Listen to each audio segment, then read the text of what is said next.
Hello everyone, this is Serious Trivia, and today we're continuing Sima Zhao's Intent Let's Talk Lore series with episode 3, titled Tomal's Legacy. Before we get started, here's the answer to our trivia question from the end of our last episode, and be sure to stay tuned until the end of this episode for a brand new trivia question. Now, last time we ended with the horrific death of Emperor Tomal, as he would be skewered to death in public. And before we go on to discuss the political aftermath of his death, I felt it is only right to talk a little bit about Tomal's life and legacy as the fourth emperor of the Kingdom of Wei. Tomal was born on November 15th in the year 241 to a concubine of Prince Cao Lin. His father Cao Lin was the Prince of Donghai at the time and one of only two sons of Cao Pi to survive to adulthood, with the other being his eldest brother, Emperor Cao Rui. Because of the fact that Cao Pi's 8 other sons all died during childhood without producing any heirs, and Cao Rui's early death at 36 with no surviving biological sons, Cao Pi ended up with only 2 surviving grandsons in Cao Mao and Cao Mao's younger brother, Cao Qi. Now, because both of them were born after Cao Rui's death, neither got the chance to be selected as one of Cao Rui's adopted sons to succeed the throne back in 239, even though by blood they were Cao Rui's closest relatives. Thus, Emperor Cao Feng,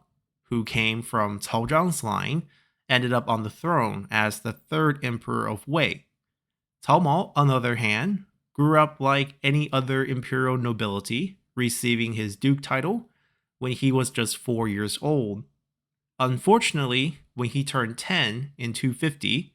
he will lose his father Cao Lin, who, like the rest of Cao Pi's sons, all seem to be cursed with short lives. The very next year, the first rebellion Huainan would occur, where General Wang Ling attempted to overthrow the Sima controlled court and Emperor Cao Feng in favor of Prince Cao Biao. And due to Cao Biao's involvement, Sima Yi made sure that none of the Cao imperial relatives could ever figurehead another rebellion by moving all of the Cao princes from their respective princedoms back to the city of Ye, where they would all live together under the watchful eyes of Sima Yi's troops and spies. The young prince Cao Mao, who just succeeded his late father's title, was also moved to Ye at this time. And it was also here where Cao Mao started to make a name for himself as a young, studious prince that stood out as a rising star in his generation amongst the numerous other Cao clan relatives. 3 years later, after Cao Feng's failed coup against Sima Shi in conjunction with the likes of Xiahou Xuan, Sima Shi decided to force the abdication of Cao Feng from the throne on the grounds of his growing improper behavior and lavish lifestyle. Now, while the abdication of Cao Feng was mainly politically motivated, Cao Feng was objectively a bad emperor who had little personal ambition and did indulge himself in a lavish lifestyle that irritated even his adopted mother, Empress Dowager Guo.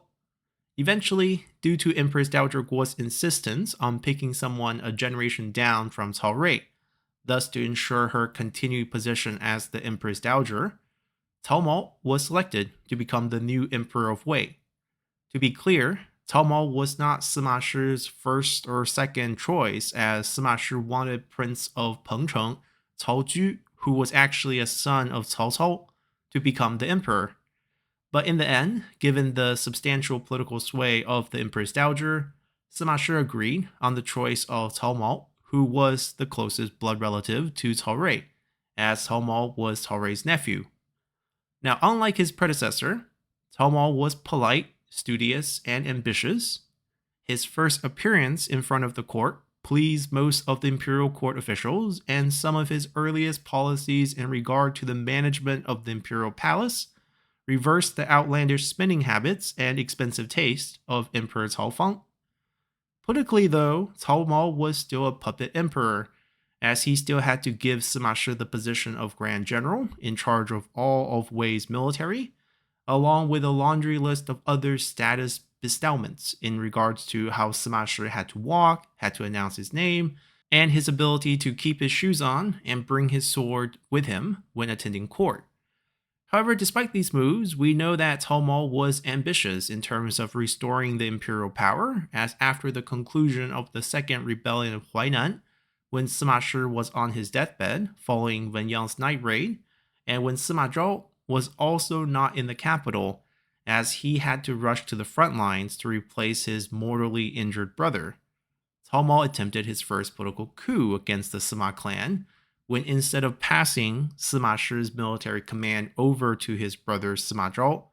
Tomal issued an imperial edict asking the imperial secretary and Sima Shi's advisor, Fu Gu, to return to the capital instead with the army, while assigning Sima Zhao to garrison in place at Xuchang.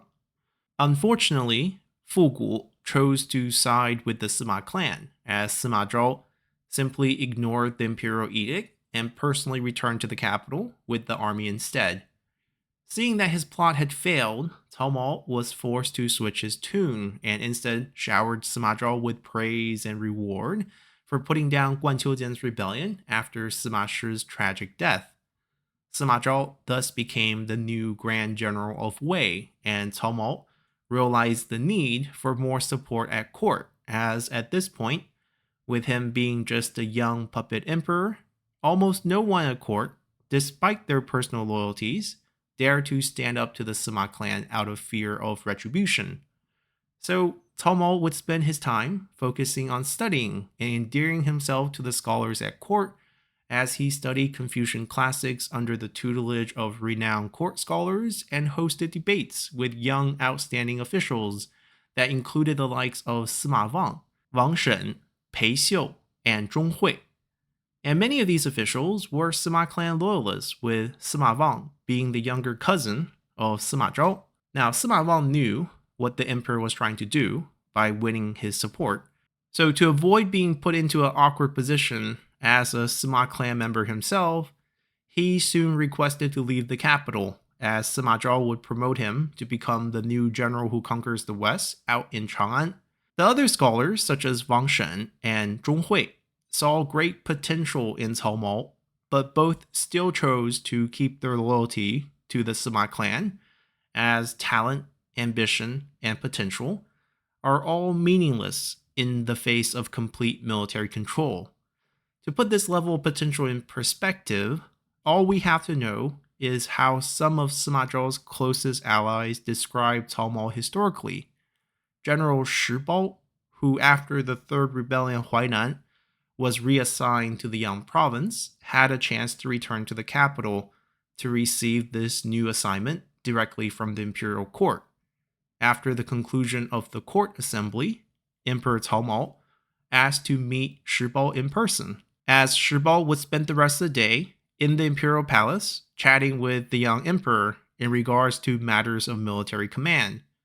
As Shi Bao was a close military ally to Sima Zhao, after Shi Bao left the palace, Sima Zhao met with him, asking him why he had spent the entire day in the imperial palace, to which Shi Bao replied that Emperor Cao Mao was no ordinary person and reminded him of Cao Cao Reborn in terms of military astuteness. Unfortunately, this conversation would occur only days before Cao Mao's death, as Shi Bao's praising words might have farther cemented Sima Zhao's resolve to ultimately kill Cao Mao. Additionally, Zhong Hui had also previously reported back to Sima Zhao that he felt Cao Mao's literary talents were similar to the likes of Cao Zhi, and that his military prowess could approach even Cao Cao. So by all accounts, Emperor Cao Mao was probably the last hope of the Cao clan, but he was simply born in the wrong time and put into a position that he could not salvage even with a last desperate showing of bravery. Now, with Cao Mao's life covered, we will be concluding this series in our final episode tomorrow, where we will focus on Sima Zhao and his actions to deal with the political backlash of killing an emperor in public. So hopefully y'all have enjoyed this episode enough to consider subscribing to the channel for more content on Three Kingdoms history, or simply support the channel by leaving a comment below, or just by hitting the like button. And as always, I'll see you all next time. Bye!